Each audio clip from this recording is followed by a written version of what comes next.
अच्छा भाई, अब चलते हैं नेविल्स इंटरपोलेशन मेथड की तरफ। सही है। तो इसके अंदर हमारे पास नेविल के अंदर क्या बोल रहा है कि भाई ये जो वैल्यू है ना, P1 P1, P2 P2, P3 P3, P4 P4। सही है। मतलब एक्स और वाई का कोऑर्डिनेट है। सही है। तो ये value is equals to this. सही है। अब ये बोलता है कि फर्स्ट डिग्री ऑफ पॉलिनोमियल जब हम निकालेंगे क्या होगी, इसकी वैल्यू क्या होगी, तो वो ये होगी P। अच्छा, अब देखो ये जो इन दो को मिला के ये वैल्यू निकलेगी। सही है। तो यहाँ पे हम क्या करते हैं, ऊपर वाली वैल्यू का स्टार्टिंग और नीचे वाली वैल्यू का एंडिंग, तो P12 आ जाएगा। इसी तरह अब इन दो को लेंगे तो ऊपर वाली वैल्यू का 2 स्टार्टिंग और नीचे वाली का एंडिंग, तो P23। इसी तरह इन दो को लेंगे तो ये आ जाएगा P34। सही है। अब ये सेकेंड डिग्री पॉलिनोमियल जो होगा हमारे पास, इसको कैलकुलेट जब हम करेंगे तो अगेन P13 हो जाएगा, पहली start and P24 start and. सही है। और ये हमारे पास थर्ड डिग्री पॉलिनोमियल जो हो जाएगा हमारे पास हो जाएगा P1,4। तो ये P1,4 is basically our answer. सही है। अब इसका कैलकुलेशन का क्राइटेरिया होता है भाई Pij equals to x minus xi। सही है। उसके बाद Pi +1 j of x minus x minus xj Pi j -1 का x अपॉन xj xi। सही है। ये हमारे पास बेसिकली इसका फॉर्मूला होता है। किसका? नेविल्स का। नेविल का फॉर्मूला समझ ही लेते हैं कि ये फॉर्मूला हमसे क्या क्या रहा है। ये बोल रहा है कि भाई x हमारा क्या है जो फाइंड करना है, x 17 है, y की वैल्यू हमने निकालनी है। सही है, जो अभी हमने पीछे भी पढ़ा था लैग्रांज वाले में। तो अब हमारे पास देखो x तो 17 आ गया, xi हमेशा ये वाली वैल्यू होगी xi+1 j। अब इसको एक दफ़ा ना हम सॉल्व कर लेंगे तो हमें ये आइडिया हो जाएगा, फॉर्मूला बेहतर तरीके से समझ आएगा। वो कैसे मैं अभी बताता हूँ। अब हमने देखो निकालना है P12, हमें नहीं पता P12 क्या है, तो हम यहाँ पे लिख लेंगे P12। अब P12 सॉल्व करने के लिए 17, अच्छा P1 यानी x1। सही है। तो x1 इज़ वॉट, xi, ये i है ना, Pij अगर हमने सब्सक्रिप्ट दिया है तो xi बोल रहा है, तो यहाँ पे i क्या है 1, यानी x1 क्या है, x1 इज़ 12, तो हमने यहाँ पे 12 लिख दिया। सही है। फिर हमारे पास ये क्या वैल्यू बनेगी, इसको हम थोड़ा स्टेप बाय स्टेप कर लें। 2,2 i+1, i क्या है 1, 1 + 1 2, j क्या है एज इट इज़, और x। सही है। तो वो बोल रहा है कि भाई P22 x। सही है। -17 आ जाएगा xj क्या है 2, तो x2 क्या हो गया xj 2, यानी j 2 है तो x2 क्या हो जाएगा 15, तो 17 - 15 हो जाएगा। फिर हम i क्या है 1, j -1 बोलें तो 2 - 1, 2 - 1 j चूँकि 2 है, 2 - 1 आ जाएगा x अपॉन xj -x1 यानी x2 - x1, वो क्या हो जाएगा 15 - 12। सही है। अब हम इसको मज़ीद सॉल्व करने की तरफ आगे जाते हैं। नेक्स्ट स्टेप में आ जाते हैं, 5 आ जाएगा मल्टीप्लाई बाय P22। P22 क्या है, P22 ऑफ x तो क्या है 37, ये हमने 37 लिख दिया, माइनस 2 आ जाएगा P11x क्या है 36। सही है। अपॉन 15 - 2 क्या है 3। जब हम इसको कैलकुलेटर में डाल देंगे, कैलकुलेटर हमें बताता है कि भाई 5 मल्टीप्लाई बाय 37 - 2 मल्टीप्लाई बाय 36/3। सही है, ये हमारे पास आ गया 37.666। P12 हमारे पास आ गया 37.667 कर लेते हैं, 3 डेसिमल प्लेसेस तक ले लेते हैं। अब इसी तरह हमने सॉल्व करना है P23 P34।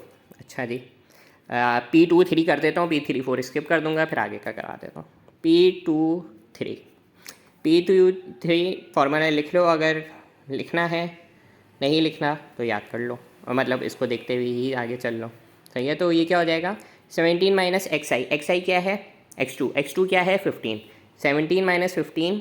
ओके, उसके बाद हमने लिखना है पी में क्या होता है, पहले पी में i+1 होता है, दूसरे पी में j-1 होता है, बस इतना याद कर लो, फॉर्मूला निकल गया। तो 3,3 हो जाएगा, i में +1 करेंगे ना पहले पी में, तो ये 3,3 हो गया। माइनस करना है, अगेन 17 लिखना है, और इस दफ़ा xj आएगा, तो x3 सेकेंड वाला x3 18।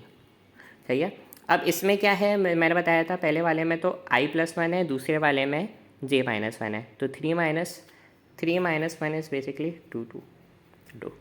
सही है, अपॉन में xj-1 जब हम करेंगे तो हो जाएगा 18 माइनस 15, चूँकि x3 18 है और i2 है, तो xi इज़ 15। ठीक है, जब इसको हम मज़ीद सॉल्व करेंगे, P33 of x is 34 minus -1, P22 of x is 37/3।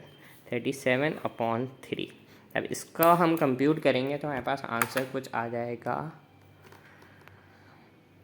68 plus 37 divided 105 divided 105 आ जाएगा डिवाइडेड बाय 3। हमारे पास 35 आ गया answer. P23 is 35. Similarly, we'll calculate for P34. So we'll get P34. सही है, ये मैं स्किप कर रहा हूँ। सही है, तो हमारे पास P34 आ गया है 35.33। अब हमने क्या करना है, P13 निकालना है। सही है, P13 के लिए क्या प्रोसेस है, सेम प्रोसेस है। हम क्या करेंगे, x माइनस एक्स आई यानी x1 जो कि है 12, x1 इज़ 12। अच्छा, अब है p i+1 हो जाता है 2,3 आ जाएगा, माइनस कर देंगे 17 माइनस xj आ जाता है x3 is 18 multiply by p निकालेंगे p2 x, हाँ p1,2 ऑफ x। सही है, अपॉन में हमारे पास क्या है, हमारे पास अपॉन में है xj माइनस xi होता है, तो x3 इज़ 18, x1 इज़ 12। सही है, तो ये हो जाएगा 5 multiply by P23 of x, जो कि हमने अभी निकाला है 35 माइनस 1 P12 हमने अभी निकाला है 37.667 अपॉन 6। सही है, अब इसको हम बेसिकली फार्मूला में पुट कर देंगे। फार्मूला में जब पुट करेंगे 5 मल्टीप्लाई बाय 35 माइनस हो जाएगा हमारे पास 17 माइनस 18 माइनस 1 ही है, लेकिन फिर भी 37.667 डिवाइड बाय 6 we'll get 35.445। 4 कर लेते हैं, 444 P13 35.44।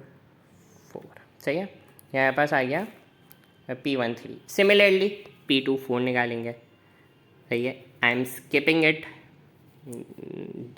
सेम प्रोसेस है, ये खुद कैलकुलेट कर लो। सही है, इट्स बेटर। सही है, तो अब हमारे पास आ गया P24 35.111। अब हमने निकालना है लास्ट P14। सही है, P14 ऑफ x। ओके, तो इसमें हमारे पास देखो x माइनस एक्स आई जो कि 12 है सही है। P of 2,4 minus 17 minus 21 चूँकि x4 is 21 and P 1,3 सही है। xi j माइनस 1 सही है। जब अपॉन x4 माइनस x1 हो जाएगा जो कि xj माइनस xi होता है तो 21 माइनस 12 सही है। तो ये 5 P24 हमारे पास अभी हमने कंप्यूट किया है 111 माइनस 4 P13 हमने अभी पीछे निकाला था। P13 इज़ 35.4 अपॉन में 9 आ जाएगा सही है। अब जब इसको हम कैलकुलेट कर लेते हैं तो हमारे पास आंसर आ जाएगा 35.1 minus 4 multiply 5.4 divide by 9 35.259 is our P14 of x which means at x is equals to 7 y will be 35.259 यानी at 17 o'clock temperature will be 35.259 degree centigrade सही है। That's it. ये हमारे पास दोनों टॉपिक कवर हो गए, Lagrange और नेविल्स।